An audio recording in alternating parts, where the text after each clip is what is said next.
You're about to hear the story of Claire Bennett and how one simple act, just a cup of coffee, changed the entire trajectory of her life.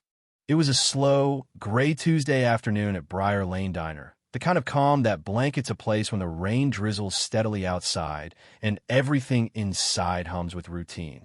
The windows fogged slightly from the warmth within, and beyond them, the world bled into shades of blue and gray, blurred like a watercolor painting.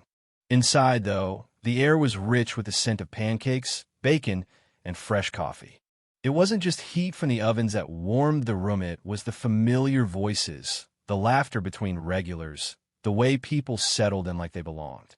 Behind the counter stood Claire Bennett, her chestnut hair tied in a no-nonsense ponytail, a pencil tucked behind her ear, and eyes that were bright even though fatigue tugged at the corners. She'd worked here for 5 years. 5 years of double shifts. 5 years of perfecting the rhythm of memorizing orders and names and little details that most would forget. She knew that old mister. Long always asked for lemon in his tea and nothing else. She knew that the Davidson twins swapped their sandwiches every single time without fail. And that Mrs. Fern always asked for her toast burnt light, a phrase Claire had learned to interpret as golden brown, almost crispy. She wasn't just a waitress here. In this small town where everyone passed everyone in the grocery aisle at some point, Claire was a listener, a familiar smile, a steadying anchor.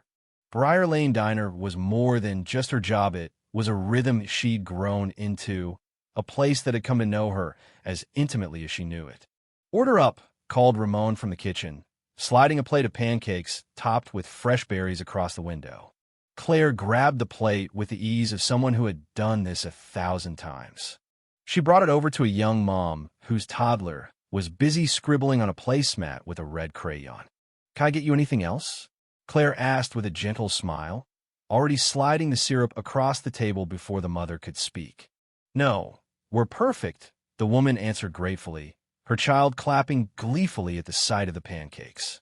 Claire smiled back, but when she turned, it slipped just slightly. Behind her poised demeanor lived a mountain of worries. Her mother, Marilyn, had been diagnosed with advanced multiple sclerosis last year, and the medical bills seemed to multiply each month. Her younger brother, Kyle, brilliant but unsure, was on the verge of applying to college, a future that loomed with a financial impossibility. Rent crept in like a thief, always a step ahead of payday. But Claire got up every day, tied her apron, and put one foot in front of the other. Her mother, even now mostly confined to a wheelchair, had always said, "A smile doesn't cost a thing." Marilyn Bennett still radiated warmth and dignity despite her failing body, and Claire tried to carry that same light. It was what people expected from her, but more than that, it was who she believed she had to be. The bell above the door jingled, and Claire instinctively looked up. A man entered, hunched against the rain, his long gray coat soaked and clinging to his frame. His hair was peppered with silver, his jaw rough with stubble, and his eyes looked tired, alert, but dulled from wear. He moved to the counter without looking around and settled quietly on a stool. From the corner of her eye, Claire saw her manager, Everett Dodd, rise from behind the register where he'd been organizing invoices. His expression soured as he watched the newcomer with scrutiny. Everett had been running Briar Lane for almost 2 decades and ran it with the kind of pride that, in his eyes, meant keeping the place respectable. Respectable, to Everett, meant shirts tucked in, shoes shined, and patrons who didn't make the regulars uncomfortable. Claire walked over anyway, with the same smile she offered everyone. "Welcome to Briar Lane. What can I get you?" The man met her eyes briefly, then looked away. "Coffee," he rasped. "Just coffee." "Coming right up," Claire said, already reaching for a mug. "Cream or sugar?" "Black's fine." As she turned to fill the cup, she noticed him digging through his coat pockets, his fingers shaking slightly as he pulled out a worn leather wallet. When he opened it, Claire saw just for a second how empty it was. He collected a few coins, placing them on the counter with quiet hesitation. It wasn't enough. Not even close. The man stared at the change, his shoulders sinking. "I thought I had more," he mumbled to himself, starting to gather the coins. "Sorry for the trouble." Everett had moved closer by then, arms folded tightly. "If he can't pay, he can't stay," he declared, loud enough for several patrons to hear. The man's face flushed with shame as he slid off the stool, preparing to leave. Claire's instincts kicked in. She saw past the coat, the coins, the slumped shoulders. She saw a human being.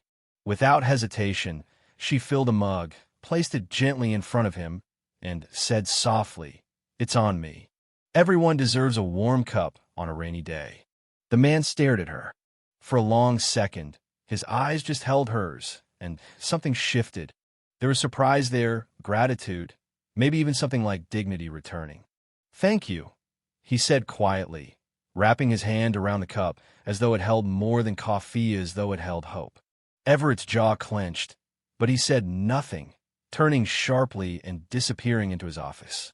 The man stayed nearly an hour, sipping slowly, watching the rain streak down the windows. When he rose to leave, he looked back at Claire and said simply, "I won't forget this. Kindness matters." "It's just coffee," she replied. "No," he said firmly. "It's much more than that." As the door closed behind him, Everett emerged from his office with a face like thunder. "My office. Now." Claire followed him in. The small room smelled faintly of old tobacco. Faded photos of the diner from decades past lined the walls. "You gave away product," Everett said flatly. "That's theft." "It was a cup of coffee," Claire replied. "He needed it. I'll pay for it from my check." "That's not the point," he snapped. "It's not your place to decide who deserves what. You don't make that call. You don't run this place." "With respect, sir, I don't pay you to think, Claire. I pay you to serve. Or at least I did." There was a long pause. "You're fired." The words landed like a punch. 5 years. 5 years of loyalty, early mornings, sore feet, regulars who become friends gone. Over a cup of coffee. "You can't be serious," she whispered. "Pack up. You're done here." Claire untied her apron slowly. "I hope someday you realize that kindness brings more value to this place than a few dollars ever could." She left it folded neatly on the desk and walked out into the rain without an umbrella, her coworkers peeking around corners, stunned into silence. That night, Claire sat at her kitchen table, surrounded by bills. Numbers that didn't add up.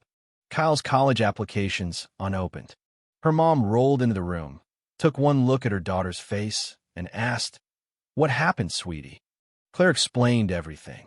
When she finished, expecting concern or anger, her mother simply smiled. "You did the right thing. Jobs come and go. But who we are, that's forever.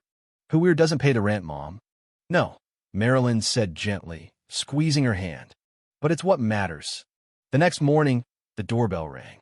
Claire opened the door to find Ramon standing there, drenched from the drizzle, excitement in his eyes. "You need to come to the diner." "Ramon, I was fired." "I know," he said. "Come anyway." Curious, Claire followed him. The sight stunned her. Parked in front of the diner was a sleek black car that didn't belong in their little town. Inside, the diner buzzed with quiet electricity. People whispered.